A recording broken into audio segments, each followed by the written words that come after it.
Hello students, good morning. हम लोग bacterial structure को स्टडी कर रहे हैं। अभी पिछले लेक्चर में हम लोगों ने बैक्टीरिया के क्लासिफिकेशन पे स्टडी की थी और बैक्टीरिया में खास तौर से क्लासिफिकेशन पढ़े थे ग्राम पॉजिटिव ग्राम निगेटिव के बेसिस पर। हमने पढ़ा था बैक्टीरिया का classification on the basis of shape of bacteria. Bacteria की आकृति किस तरीके की होती है? तो बैक्टीरिया की आकृति एनसीईआरटी ने 4 तरीके की बताई है, कोकस, बेसिलस, स्पाइरलम एंड कोमास है। तो हमने उसकी भी स्टडी की। फिर हमने एक और क्लासिफिकेशन लिया था on the basis of presence और एब्सेंस ऑफ फ्लैजेला। फ्लैजेला के बेसिस पर हमने कुछ क्लासिफिकेशन की बात की थी। ठीक है, अब ये स्ट्रक्चर हम पढ़ने जा रहे हैं। ये बैक्टीरिया का एक स्ट्रक्चर है, कॉमन स्ट्रक्चर है। अब खास बात यह है कि इस बैक्टीरिया के स्ट्रक्चर को हम प्रोकैरियोटिक सेल में डिटेल में स्टडी कर चुके हैं। हम लोगों ने कम से कम 2 लेक्चर इस पर स्टडी किए थे। तो मैं चूँकि माइक्रोबायोलॉजी की स्टडी कर रहे हैं, बैक्टीरिया की स्टडी कर रहे हैं, तो वहाँ पर एक सीक्वेंस में इसका स्ट्रक्चर डिस्कशन ज़रूरी है और इसलिए मैं दोबारा से इस चीज़ को एक्सप्लेन कर रहा हूँ और मैं यहाँ पर सिर्फ स्ट्रक्चर के बेसिस पर ही इसको एक्सप्लेन करूँगा। ठीक है, बाकी आपको ये इन्फॉर्मेशन वहाँ से समझनी होगी क्योंकि अथोराइज तरीके से बैक्टीरियल स्ट्रक्चर का डिस्क्रिप्शन आपके साइटोलॉजी में प्रोकैरियोट सेल की स्टडी में दिया गया। ठीक है, तो ये एक बैक्टीरियल सेल है। इसमें जो डिफरेंट स्ट्रक्चर्स हैं मैं आपको एक्सप्लेन करने जा रहा हूँ। ठीक है, तो वो किस तरीके से आप देखोगे वो वाली बात। तो सबसे पहले जो स्ट्रक्चर है वो है इनवेलप। क्या है? इनवेलप। ये जो आउटर का है इसे हम ग्लाइकोकैलिक्स, क्या कहेंगे? Glycocalyx, glycocalyx. ठीक है, ये ग्लाइकोकैलिक्स आपका कैप्सूल के नाम से भी जाना जा सकता है। किस नाम से? इसे हम कैप्सूल कह सकते हैं। तो दिस इज कैप्सूल। ठीक है, अच्छा, पॉलीसेकेराइड से बना होता है। अब उसके नीचे है इसमें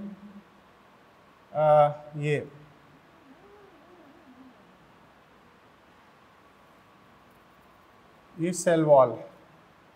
कौन है ये? Cell wall. ठीक है, और ये है फिम्ब्री। कौन है? फिम्ब्री। ये झालर नुमा संरचना है। ये किसी फिम्ब्रिन प्रोटीन से बने होते हैं और ये किसी भी ऑब्जेक्ट से इस बैक्टीरिया को जुड़ने में सहायक होते हैं। इन्हें अडेसिव ऑर्गन माना गया है। क्लियर? तो ये चीज़ हमें याद रखनी होगी। अब ये फिम्ब्रिन प्रोटीन से बने। अब हम मेन चीज़ है सेल वॉल की स्टडी करें तो कह सकते हैं कि यह है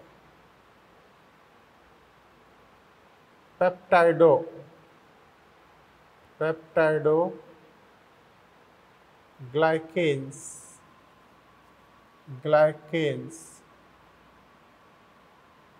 से निर्मित,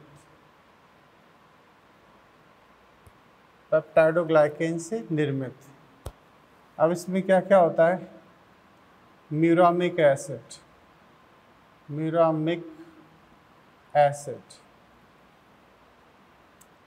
डाई अमीनो पिमेलिक एसिड। ठीक है, इसी में होता है एसिटाइल ग्लूकोसामाइन। एक होता है इसमें टिकोइक एसिड। खास तौर से कहाँ होता है टिकोइक एसिड? Gram positive. ये हमने आपके जब ग्राम पॉजिटिव ग्राम निगेटिव की बात करी थी उस टाइम स्टडी करी थी। एक होती है नाग। क्या? N acetyl glucosamine.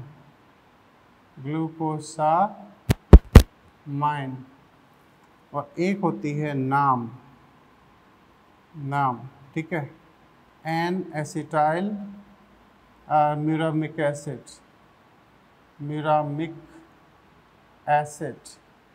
तो ये सारी चीज़ें इसमें प्रेजेंस है, but it lack of cellulose. तो कह सकते हैं सेल्यूलोज अनुपस्थित, सेल्यूलोज इसमें नहीं पाया जाएगा। अच्छा, ये जो स्ट्रक्चर है दिस इज कॉल्ड फ्लैजेला, ठीक है। इसमें 9+2 अनुपात अनुपस्थित होता है। यह है फ्लैजिलिन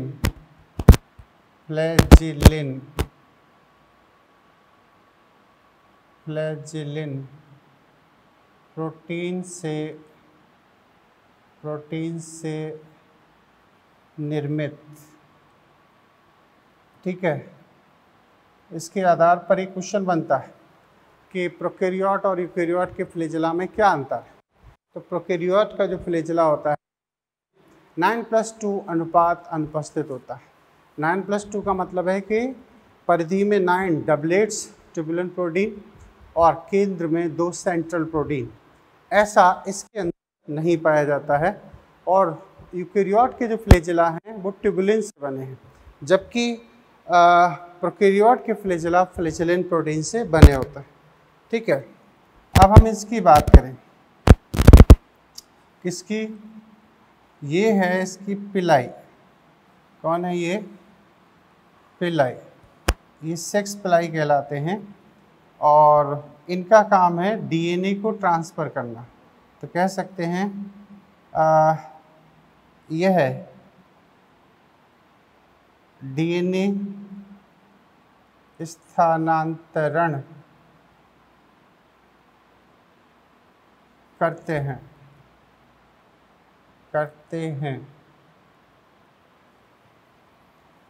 ठीक है। F पॉजिटिव, F जिसमें फैक्टर होता है ना उसी में पाए जाते हैं। F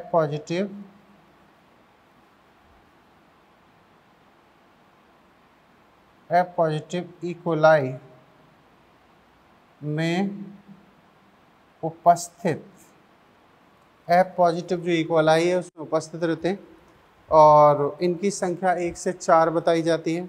नॉर्मल कंडीशन में पिलाई के लिए कहा जाता है कि ये बैक्टीरिया के फ्लैजेला से छोटे होते हैं, लेकिन जब ये एक्टिव फॉर्म में आते हैं कॉन्जुगेशन के दौरान तब ये बैक्टीरिया से कई गुना बड़े हो जाते हैं।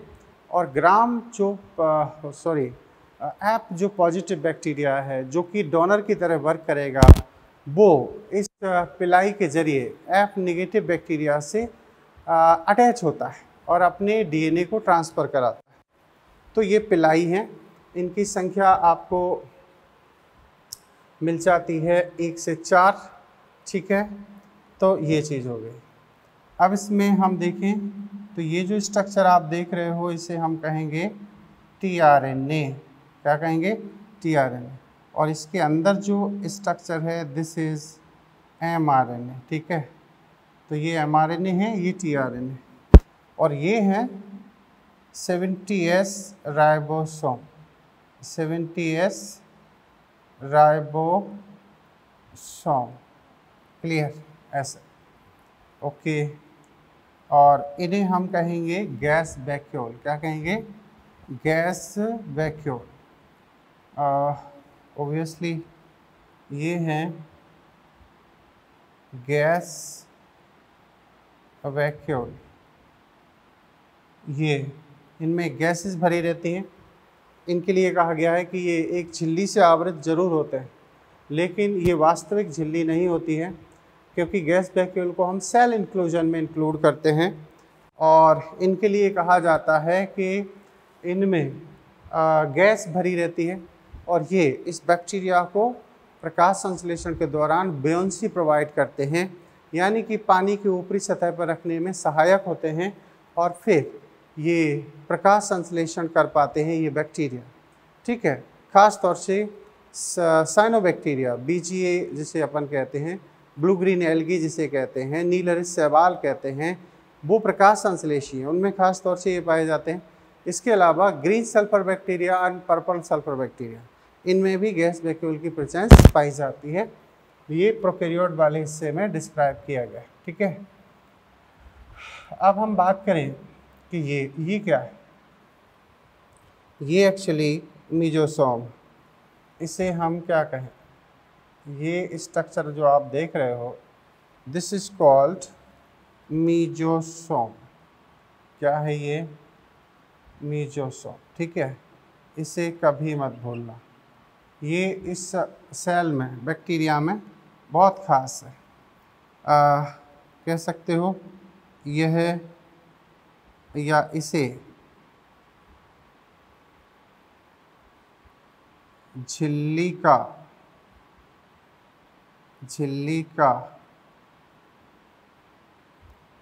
रूपांतरण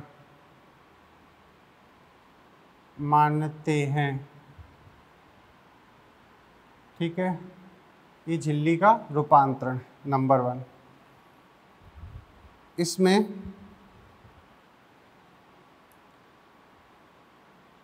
वायवीय श्वसन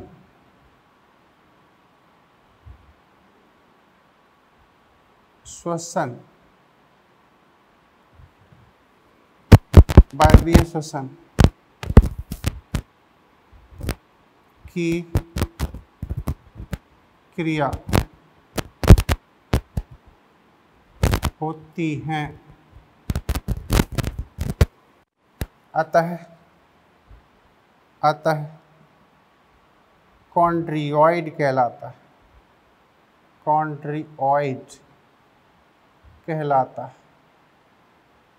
कॉन्ड्रियोइड कहलाता है। Is that clear?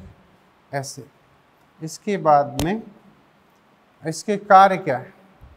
तो इसके कार्य हैं, इसका कार्य जो है एनसीईआरटी के अकॉर्डिंग कहा गया है। नंबर 1 श्वसन, ये श्वसन का काम करते हैं। दूसरा स्त्रावण, सेक्रीशन का काम करते हैं। ठीक है, तीसरा दूसरा ये हो गया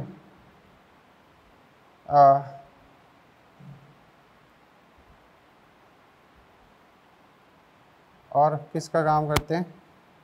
सेल वॉल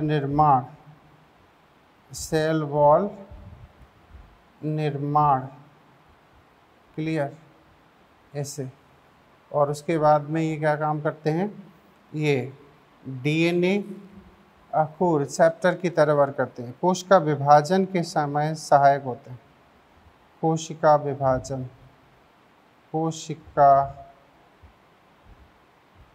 विभाजन इसमें भी ये सहायक होते हैं। क्लियर? तो ऐसे विभिन्न कामों को ये अंजाम देते हैं। ओके, अब ये जो हम देख रहे हैं, दिस इज कॉल्ड जीनोम। क्या है ये? जीनोम। ठीक है, ये कैसा है?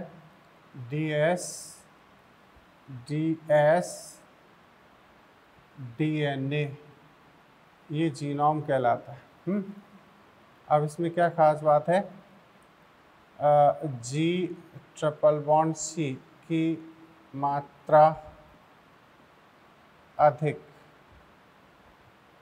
ठीक है, इसमें हिस्टोन प्रोटीन अनुपस्थित। हिस्टोन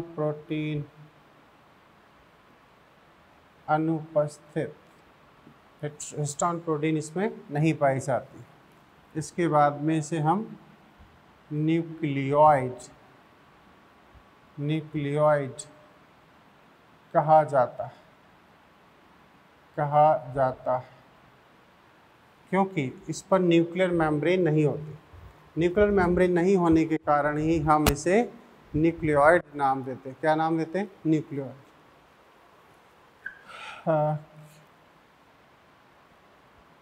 क्योंकि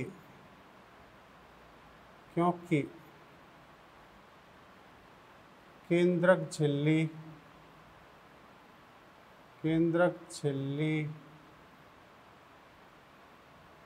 अनुपस्थित, इस पर केंद्रक झिल्ली नहीं पाई जाती। इसे हम प्राचीन केंद्रक कैसे हैं, इंसिपिएंट केंद्रक कहते हैं, जीनोपोर के नाम से जानते हैं। ठीक है, इसके कई नाम, तो ये चीज़ हमने वहाँ आपको एक्सप्लेन कर दी। अब ये जो आप खास स्ट्रक्चर देख रहे हो, इसे हम कहते हैं प्लाज्मिड। क्या कहेंगे? प्लाज्मिड। और ये है कौन? अतिरिक्त गुणसूत्रीय डीएनए, अतिरिक्त गुणसूत्रीय डीएनए के नाम से ये जाना जाता है।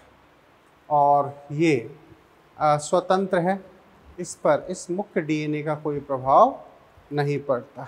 ठीक है, तो मीजोसोम ही क्या है? एक झिल्ली का रूपांतरण भी है। तो हम इसे कह सकते हैं सेल मेम्ब्रेन। ये है सेल मेम्ब्रेन। ठीक है, और ये क्या है? यूकेरियोट के समान है। एनसीईआरटी ने क्लियर कट कहा है कि प्रोकैरियोट और यूकेरियोट में अगर कोई चीज़ स्ट्रक्चर समान है तो वो इसकी सेल मेम्ब्रेन। ये भी बनी है फॉस्फोलिपिड एवं प्रोटीन। किससे बनी है? फॉस्फोलिपिड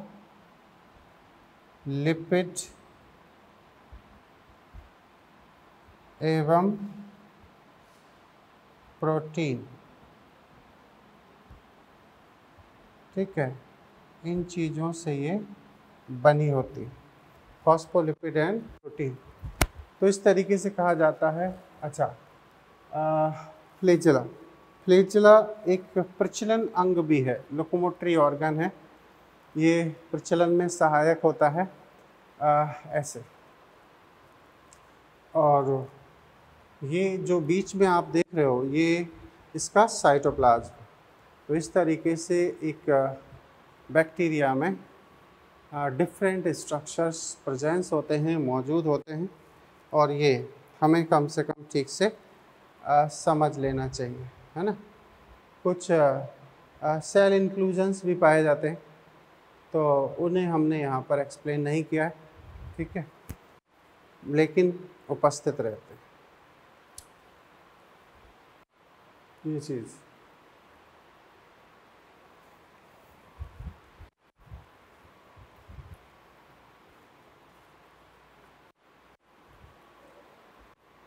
तो एक बार फिर से हम इसे समझा देते हैं, एक्सप्लेन कर देते हैं आपको, ठीक है।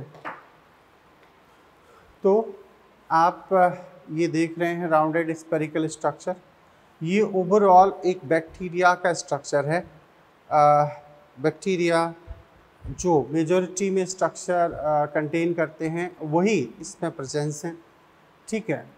अच्छा, इसमें क्या होता है, बैक्टीरिया के केस में इनवेलप की बात करी गई है। किसकी बात करी गई है? इनवेलप। इनवेलप में 3 पार्ट होते हैं। एक ग्लाइकोकैलिक्स होता है। ग्लाइकोकैलिक्स के लिए कहा गया है कि ये सबसे बाहरी एक रक्षात्मक आवरण है, ये सब में नहीं पाया जाता है। ग्लाइकोकैलिक्स भी 2 तरीके के होते हैं, एक होता है कैप्सूल और दूसरा होता है स्लाइम लेयर।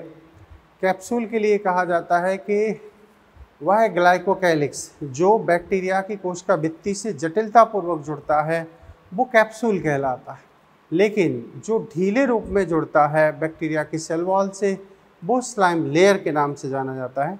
स्लाइम लेयर का कंसेप्ट नॉर्मली साइनोबैक्टीरिया में स्टडी होता है। तो ये चीज़ हो गई ग्लाइकोकैलिक्स की बात।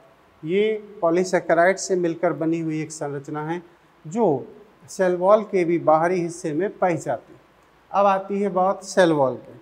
तो सेल वॉल के लिए याद करो, सेल वॉल में भी अपन ये बात पढ़ चुके हैं कि यूकेरियोट की जो कोशिका भित्ति है उसका निर्माण करता है मीजोसोम, ठीक है। अब जिनमें मीजोसोम नहीं है तो फिर ऐसी कंडीशन में हम वहाँ पर सेल मेम्ब्रेन आंसर लगाएंगे, क्योंकि मीजोसोम और सेल मेम्ब्रेन कोई अलग से स्ट्रक्चर नहीं है, बस कुछ खास बैक्टीरियाओं में एरोबिक रेस्पिरेशन को परफॉर्म करने के लिए और कुछ स्पेशल फंक्शन को परफॉर्म करने के लिए मेम्ब्रेन अंदर की ओर मुड़ जाती है और फिर वो बेसिकल लाइक, टिब्यूल लाइक और लैमेली लाइक स्ट्रक्चर बनाती है, और यही स्ट्रक्चर कहीं ना कहीं मीजोसोम कहलाते हैं।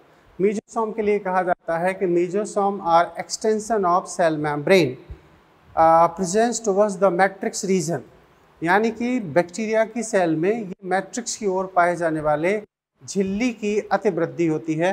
इन पर बाकायदा ये मेम्ब्रेन फोल्ड होके स्ट्रक्चर बनाते हैं। तो ये चीज़ कही गई है। अब ये डिफरेंट फंक्शन को परफॉर्म करते हैं। कहा जाता है कि ये वायवीय श्वसन में जैसे ETS है, जैसे क्रेब्स साइकिल इसी एरिया के साइटोप्लाज्म में पाया जाता है, तो इसीलिए हम इन्हें कॉन्ड्रियोइड मतलब नॉट ए माइटोकॉन्ड्रिया, माइटोकॉन्ड्रिया के समान मानते हैं। ये माइटोकॉन्ड्रिया नहीं है लेकिन माइटोकॉन्ड्रिया के जैसे हैं। तो ये चीज़ क्लियर, ये बात कही जाती है। ठीक है। अब इसमें श्वसन हो गया, स्त्रावण सिक्रीशन का काम करते हैं, डिफरेंट सब्सटेंस को सिक्रीट करने का काम इन्हीं के द्वारा होता है। अच्छा, सेल वॉल निर्माण करते हैं, कोश का विभाजन में मदद करते हैं। जब इसमें बाइनरी फिजन होता है तो ये यहाँ से ब्रेक होते हैं, ये यहाँ से ब्रेक हो जाएगा, ये यहाँ से ब्रेक हो जाएगा और दोनों मेम्ब्रेन आपस में जुड़ जाएंगे। तो साइटोप्लाज्म दो हिस्सों में बांटने में भी ये यहाँ सहायक होते हैं। चूँकि प्रोकैरियोट की कोशिका में माइटोसिस मियोसिस नहीं पाए जाते हैं, यहाँ असूत्री विभाजन होते हैं, इसलिए यहाँ साइटोप्लाज्म हमेशा इक्वली डिस्ट्रीब्यूट होगा या जेनेटिक मटेरियल इक्वली डिस्ट्रीब्यूट होगा, ये 100% कोई गारंटी नहीं है। इसीलिए हम इसे असूत्री एमाइटोटिक डिवीजन के नाम से जानते हैं। अच्छा, ये तो हो गई मीजोसोम की बात। ठीक है, तो ठीक है, तो मेम्ब्रेन के सेल वॉल का निर्माण किसने किया? मेम्ब्रेन में, ये यहाँ लिखा हो। अब सेल वॉल के लिए बात हो जाए तो यूकेरियोट की जो सेल वॉल है उसका निर्माण करता है गोल्जी बॉडी, जबकि प्रोकैरियोट की सेल वॉल का निर्माण करती है cell membrane. Clear, cell membrane के जरिए इसका फॉर्मेशन होता है। लेकिन इसकी जो खास बात है वो ये है कि इसमें सेल वॉल कभी भी सेलुलोज से निर्मित नहीं होती है, यहाँ पर बनी होती है पेप्टाइडोग्लाइकेन से, मीन्स कुछ अमीनो एसिड से बनकर बनी होती है और कुछ पॉलीसेकेराइड कंपोनेंट्स होते हैं उनसे मिलकर बनी होती है। इसमें जो खास कंपोनेंट है मैंने आपको कुछ बताए हैं, जैसे म्यूरामिक एसिड सभी प्रोकैरियोट के सेल में पाई जाएगी, डायमिनोफेमेलिक एसिड सभी में पाई जाएगी, टिकोइक एसिड कुछ एक ग्राम पॉजिटिव में ख़ास तौर से पाई जाती है, निगेटिव में ये निग्लिजिबल होती है।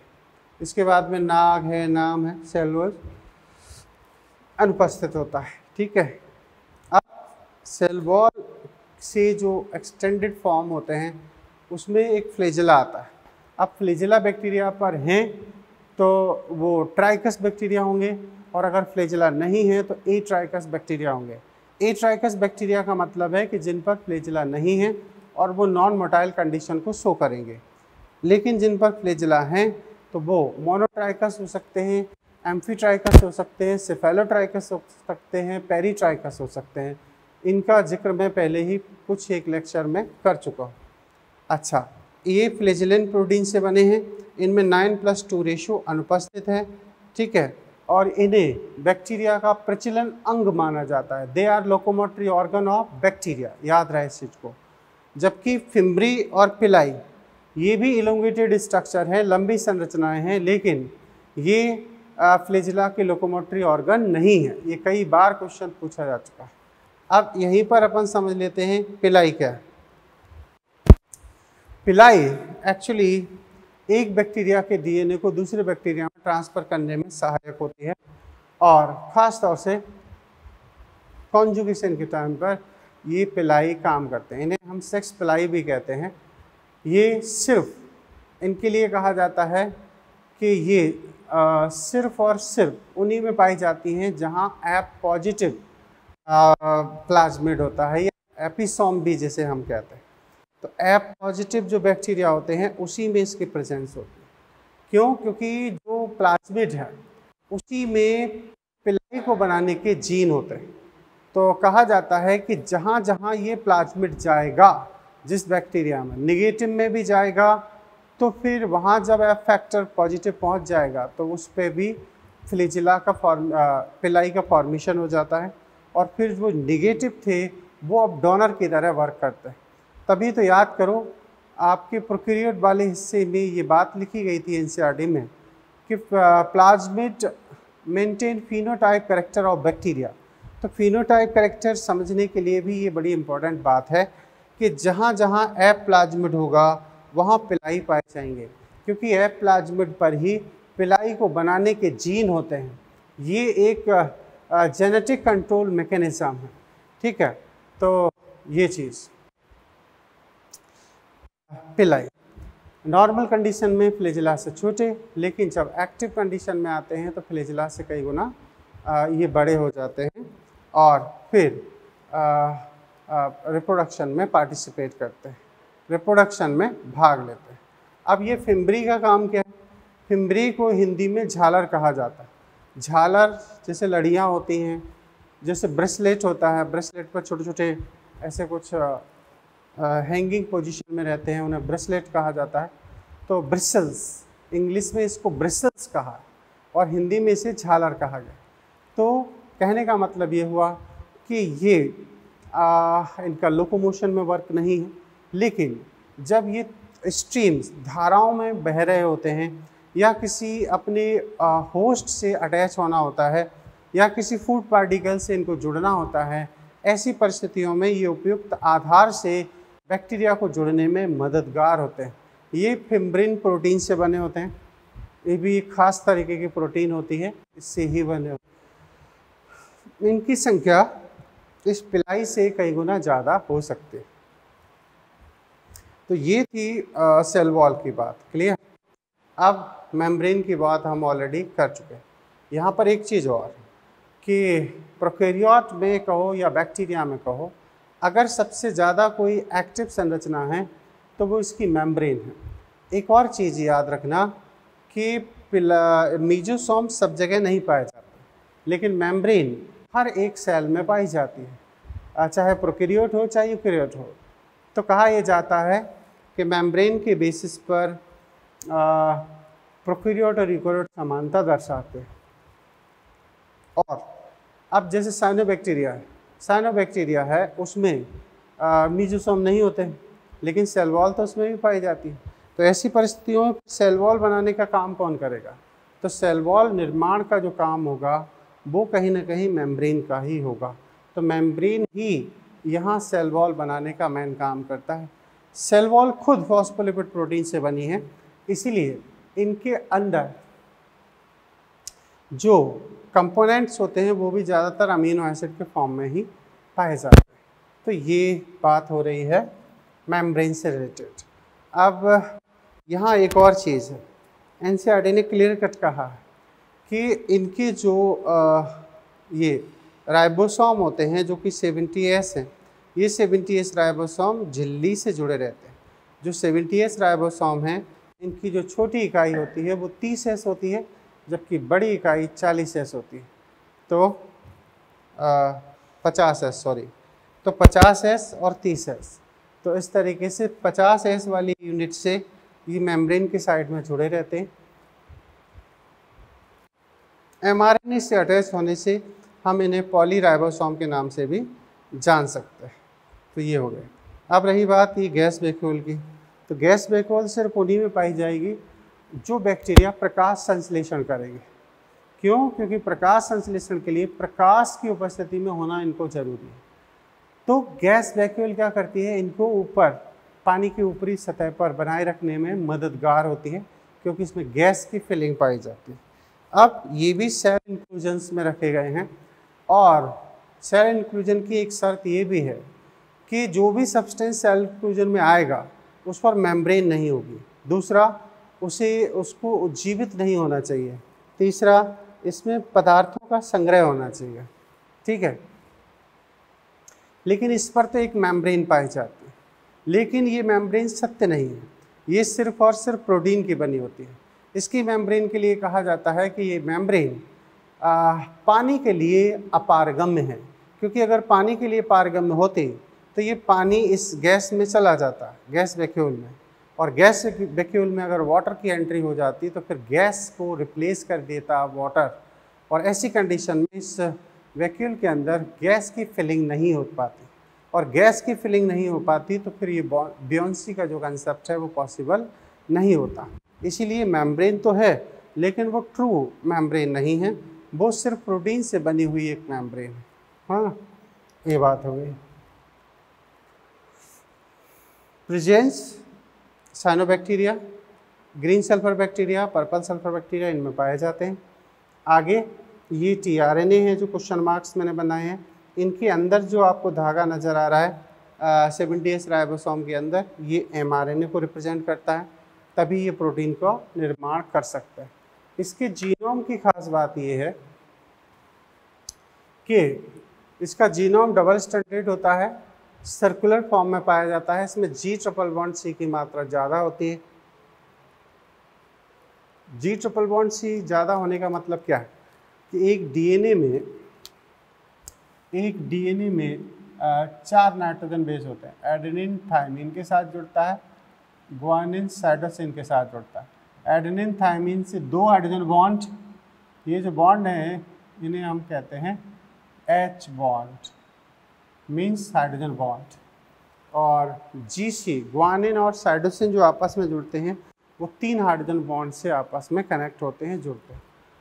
जहाँ G+C की मात्रा ज़्यादा होती है, ओबियसली वो क्या होते हैं, वो ज़्यादा स्टेबल डीएनए पाए जाते हैं, और इसी वजह से कहा जाता है कि प्रोकैरियोटिक जीव यूकेरियोट के रेस्पेक्ट में ज़्यादा एक्सट्रीम अनफेवरेबल कंडीशन में रह सकते हैं, क्योंकि इनका डीएनए भी ज़्यादा सुरक्षित है।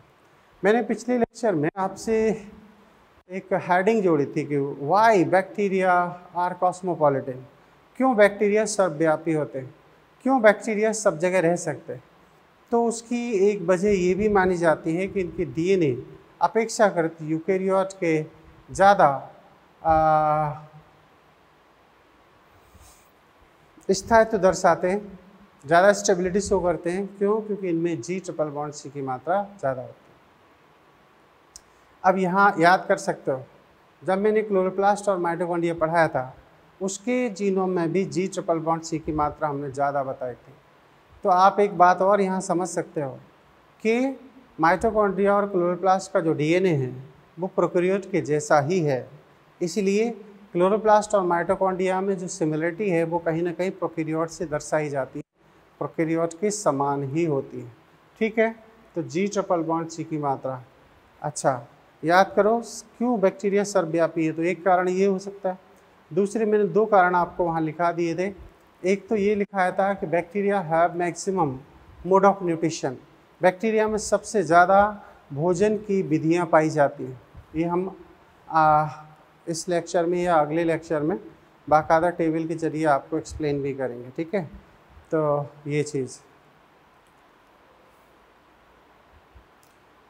तो कहने का मतलब ये हुआ कि बैक्टीरिया और फोटो ऑटोट्रॉपिक भी होते हैं, कीमो ऑटोट्रॉपिक होते हैं, और बैक्टीरिया हेटेरोट्रॉपिक भी होते हैं।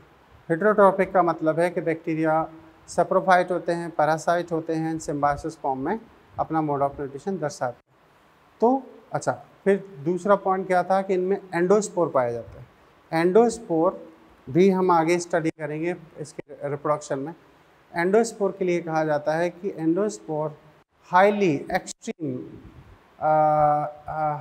एक्सट्रीम रेजिस्टेंस स्ट्रक्चर हैं जो प्रकृति में जीवित संरचना का सबसे बड़ा और या हाईली रेजिस्टेंस स्ट्रक्चर माना जाता है। ये भी एंडोस्पोर इस बैक्टीरिया के जरिए ही बनाया जाता है। तो ये कॉस्मोपॉलिटन का नेचर, तो ये कहीं ना कहीं जीनोम की बात हो गई। इसके जीनोम पर इसके न्यूक्लियस पर न्यूक्लियर मेम्ब्रेन नहीं होती है, इसलिए हम इसे न्यूक्लियोइड के नाम से जानते हैं। किस नाम से? न्यूक्लियोइड के नाम से, ठीक है। और ये चीज़ें हैं, इसे हम इंसिपिएंट न्यूक्लियस कहते हैं, इसे हम जीनोफोर के नाम से जानते हैं, ठीक है, न्यूक्लियोइड।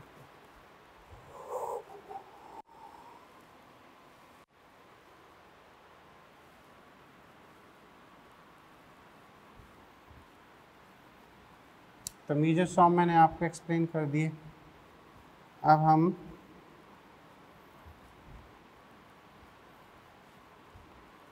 कुछ और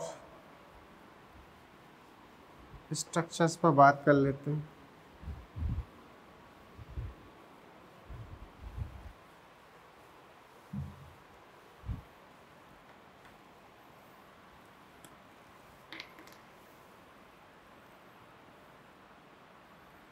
इनके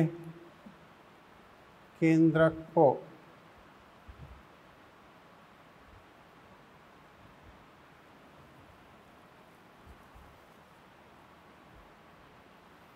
प्राचीन केंद्रक,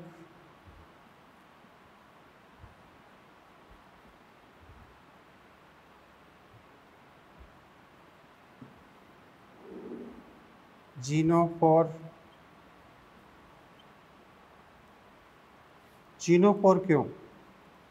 क्योंकि इनमें जीन सतत रूप से पाए जाते हैं। इनमें जीन सतत रूप में स्थित, और इसीलिए ये जीनोफोर के नाम से जाना जाता है। क्लियर? और ये हैं प्लाज्मिड। प्लाज्मिड के लिए कहा जाता है कि इन पर मुख्य डीएनए का कोई नियंत्रण नहीं होता है, और ये स्वनियंत्रित होते हैं, ऑटो रेप्लिकेबल होते हैं, ऑटो मैनेजिंग होते हैं, और किसी भी कोशिका में जा सकते हैं, आ सकते हैं। खासतौर से प्रोकैरियोट में किसी भी डीएनए के साथ में ये एसोसिएट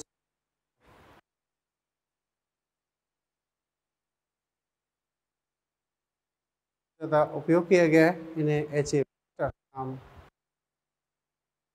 इनकी एक और ख़ास बात है कि नॉर्मली ये बैक्टीरिया की जो नॉर्मल फंक्शनिंग है उसमें पार्टिसिपेट नहीं करते हैं, लेकिन कहा यह जाता है कि जब बैक्टीरिया को कोई एंटीबायोटिक या कोई प्रतिकूल वातावरण प्रभाव डालता है तो उससे रक्षा करने का काम प्लाज्मिड का ही होता है। प्लाज्मिड में ये भी कहा जाता है कि प्लाज्मिड में आर जीन पाए जाते हैं। आर जीन का मतलब है रेजिस्टेंस जीन पाए जाते हैं, और ये कहीं ना कहीं बैक्टीरिया को विभिन्न एंटीबायोटिक्स से रेजिस्टेंस प्रदान करते हैं। तो मैं कहना ये चाह रहा हूँ कि मैंने आपको ये सारी बातें डिटेल में उस प्रोकैरियोट वाले हिस्से में एक्सप्लेन कर दी हैं, ठीक है। डबल स्टडी का कोई मतलब नहीं है। एनसीईआरटी ने जिस तरीके से पढ़ाया था हम लोगों ने उसी सीक्वेंस को फॉलो किया, ठीक है। तो ये है स्ट्रक्चर ऑफ बैक्टीरिया। क्लियर?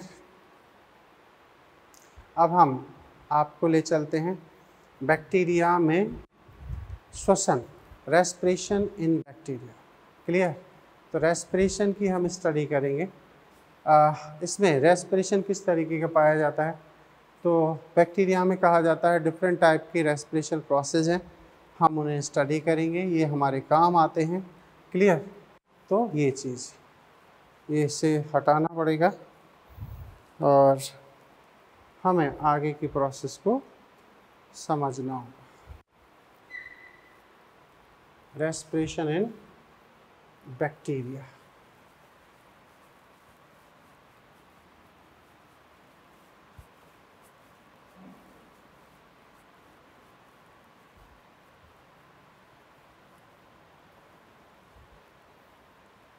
आप लोगों को भी अच्छे से डायग्राम बनाना चाहिए।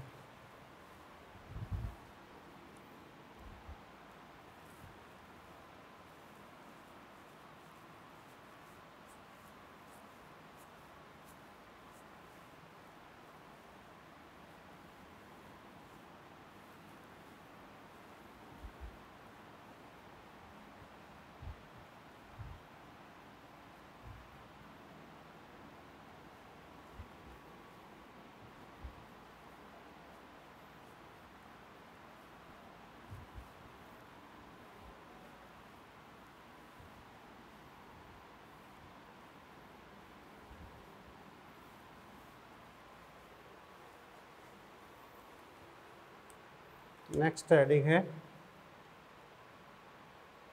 जीवाणु में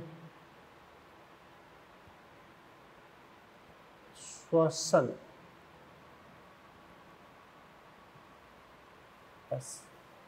रेस्पिरेशन इन बैक्टीरिया। इनके लिए कहा जाता है कि जीवाणु में डिफरेंट टाइप का मोड ऑफ न्यूट्रिशन होता है और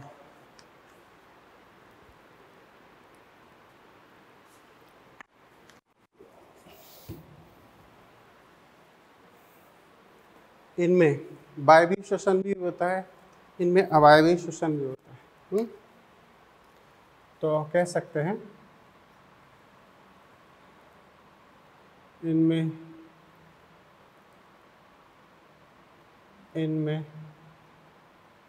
वायुवीय तथा अवायवीय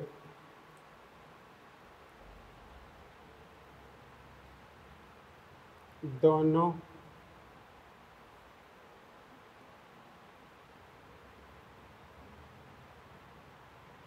प्रकार से श्वसन होता है। दोनों तरीके का मोड ऑफ न्यूट्रिशन हमें देखने को मिलता है। जैसे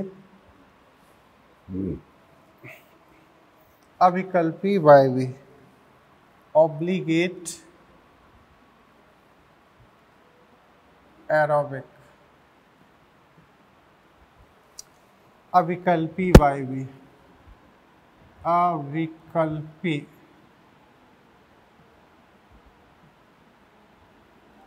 वायवीय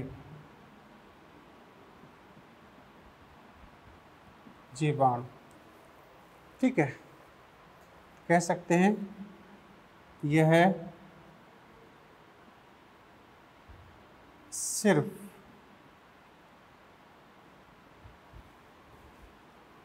वायुवीय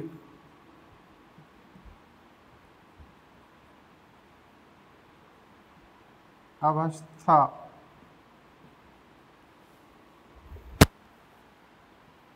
में ही श्वसन करते हैं।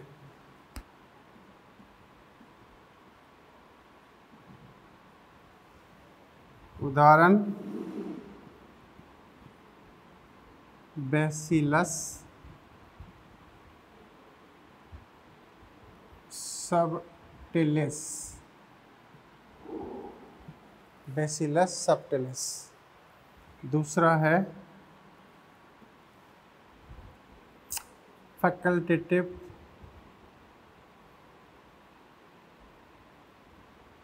एनारोबिक।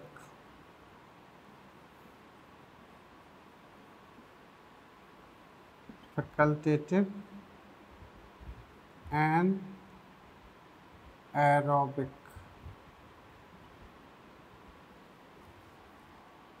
बैक्टीरिया मीन्स ये वायवीय होते हैं लेकिन अवायवीय परिस्थितियों में भी रह सकते हैं। तो कह सकते हैं यह है अवायवीय वायवीय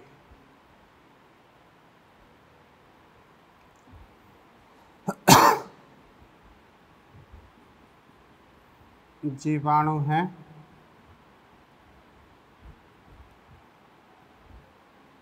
होते हैं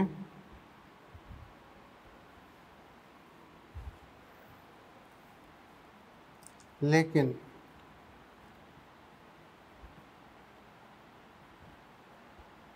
अवायवीय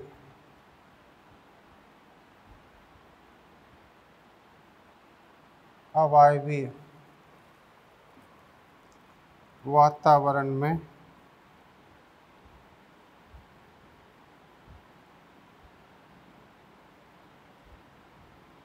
जीवित रह सकते हैं।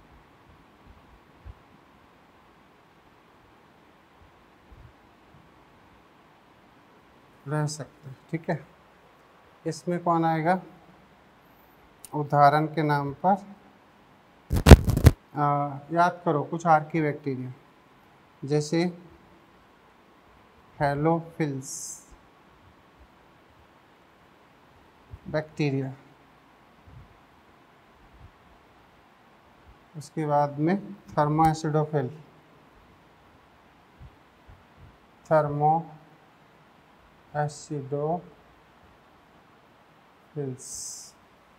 ये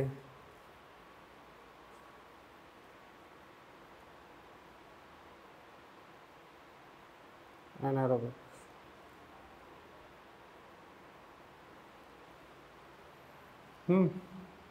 इसमें माइकोप्लाज्मा भी रखा जाएगा।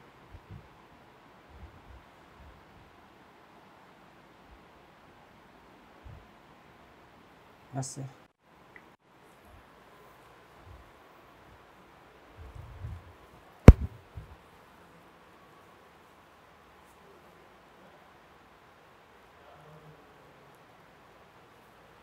ठीक है। अब इसके बाद में अगला है फैकल्टेटिव एरोबिक बैक्टीरिया।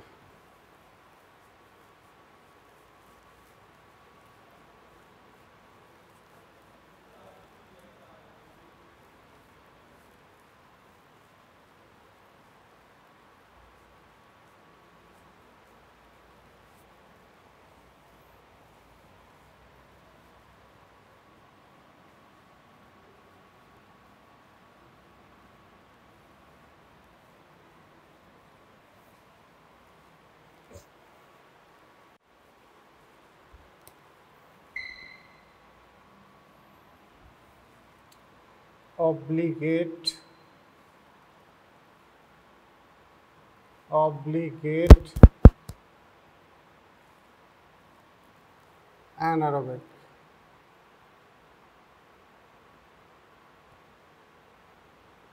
बैक्टीरिया। अविकल्पी अवायवी, कैसे? अविकल्पी अवायवी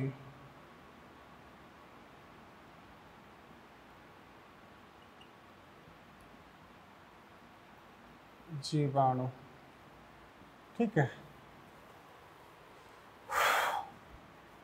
यह अवायवीय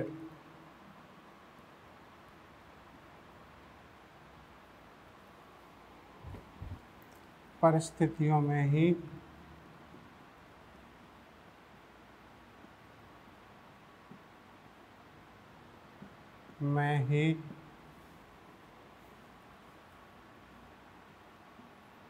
जीवित रहते हैं।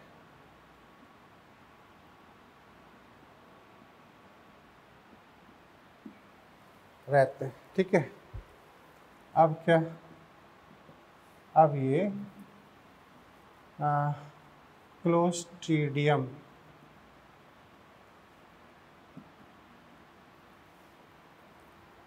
बोटुलिनम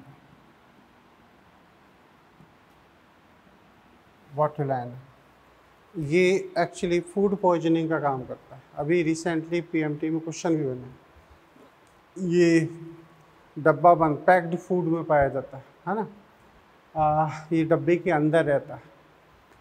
ये बात अलग है कि जब पैकिंग खोली जाती है, ओपन की जाती है, तो ये मर जाते हैं, लेकिन उस टाइम तक इतना टॉक्सिक रिलीज करके जाते हैं कि ये ऐसी परिस्थितियों में फिर बड़े आराम से यहाँ पर उसमें पॉइजनस कंडीशन ले आते हैं। कह सकते हैं यह डब्बा बंद खाने में होता है रहकर भोजन को दूषित करता है। भोजन को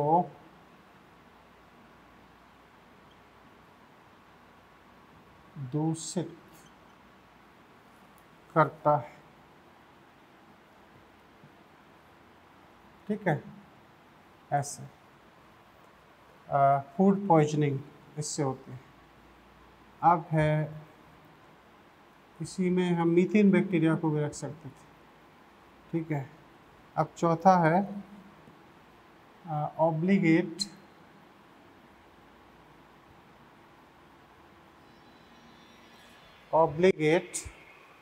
एरोबिक बैक्टीरिया।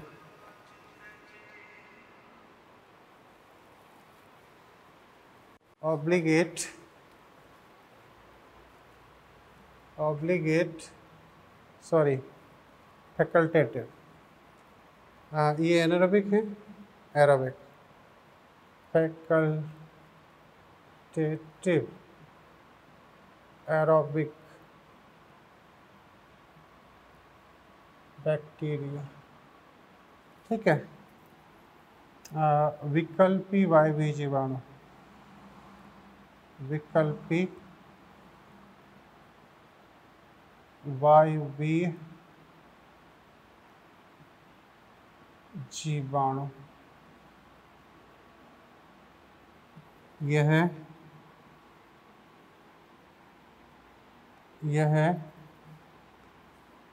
अवायवीय जीवाणु होते हैं, अवायवीय जीवाणु होते हैं, लेकिन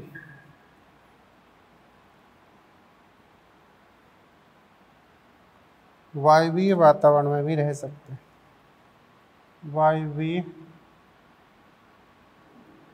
वातावरण में रह सकते हैं, ठीक है। इसमें प्रकाश संश्लेषी जीवाणु,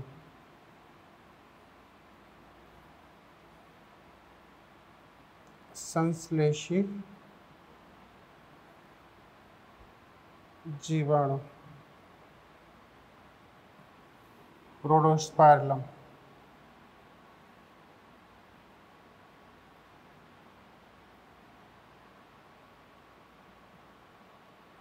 आदि। सबसे इम्पोर्टेंट ये है क्लोस्ट्रिडियम, ये तो आप इसे हमेशा याद रखना। तो ये बैक्टीरिया में मोड ऑफ न्यूट्रिशन है जो डिफरेंट ऑर्गेनिज्म में कंप्लीट होता है।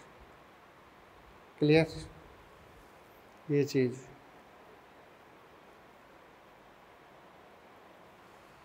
ओके, तो आप लोग पढ़ते रहें, इन चीज़ों को समझते रहें। इसके बाद में हम पढ़ेंगे इनमें पोषण की विधि, mode of nutrition in bacteria. Clear? और फिर उसके बाद में बैक्टीरिया में रिप्रोडक्शन प्रोसेस हम लोग स्टडी करेंगे, ये चीज़।